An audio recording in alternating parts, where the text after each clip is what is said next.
જય શ્રી રામ, જય હનુમાન. જો આ ચંદ્રના દર્શન કરો અને વિડીયો સાંભળો. જો વીજળી હતી થાય છે, જોઈજો ધ્યાનથી.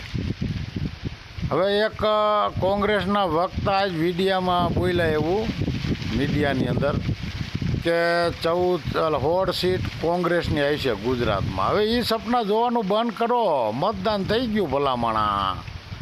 આ 13 તારીખને સોમવાર થઈ ગયો, આગળની 4 તારીખ આવી જાય તો ગુજરાતમાં બહુમતી ભાજપની જ આવશે અને વડાપ્રધાન નરેન્દ્ર મોદી જ બનશે. તમને હજી વિશ્વાસ ન હોય ને તો તમે 4 તારીખે હું તમને સવારે 2:30 વાગે વિડીયો મોકલીશ, બરાબર છે? એ સાંભળજો કે બહુમતી કેટલી આવી છે ભાજપની કઈ રીતની જીત થાય. જય શ્રી રામ, જય હનુમાન. જય શ્રી રામ, જય હનુમાન.